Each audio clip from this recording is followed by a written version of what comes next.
I want to tell a quick story about a Mexican cartel guy that's got me thinking and reflecting on a couple things. So, first, if you haven't seen Narcos Mexico and you don't want spoilers, this is your official spoiler alert moment and chance to log off and come back to this video later. But my wife and I have been watching that show, and the main character in it, Miguel Angel Felix Gallardo, I think is his full name. He's on the run, or he's getting closed in on by the American government because he was involved in the killing of a American DEA agent, and so he's trying to figure out ways to get the heat off his back. And he knows that the CIA is trying to run a secret war in Nicaragua, and that one of the planes that was delivering guns sort of illegally to their group was shot down. So initially he heads out to Nicaragua to try to meet up with the CIA guy and make a deal.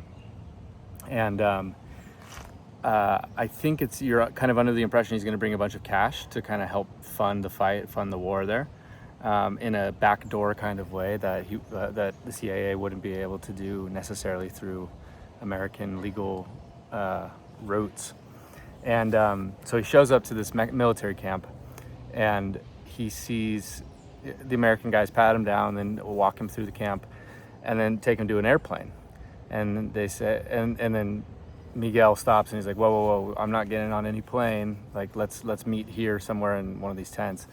And the guy's like, no, the CIA guy's on his way to another place. He's about to head out. Just hop on really quick. You guys will have privacy. Just go ahead and jump in there. So he does, I think kind of because he knows he doesn't have many choices left. And then the CIA guy's like, basically like, I caught you. And he says, I don't need your money. It's much more worth it to me to drop you off in the United States and get justice for the dead DEA agent. And Miguel says, hold on, look in the briefcase. I didn't, just look in the briefcase, right? And so the CIA guy opens up the briefcase, and inside is maps. It's not cash, it's a bunch of maps. And he explains to the CIA guy, hey, I know that you're having trouble delivering arms to the Nicaraguans here. I've already mapped out and routed new ways to bring them into the country that don't involve whatever system you were using before that got that plane shot down. And then the CIA guy is surprised and delighted that he brought him something truly valuable that he couldn't get anywhere else.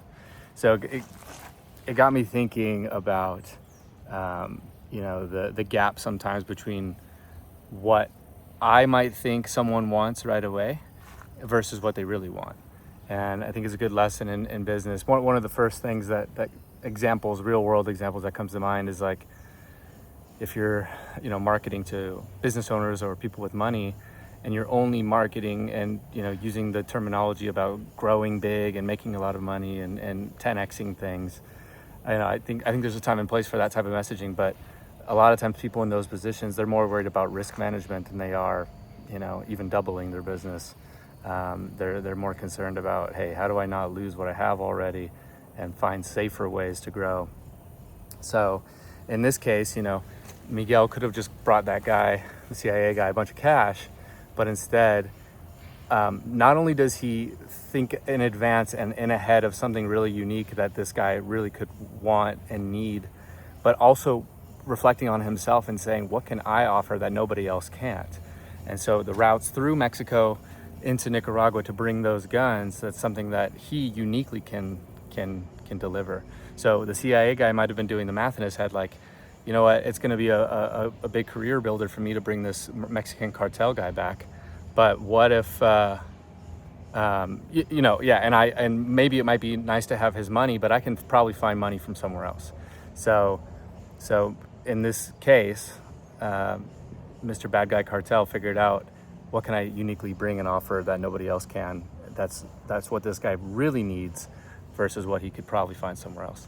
So good lesson in deal making or business in general, of going deeper and figuring out what can I offer and what do they really need, and closing that gap.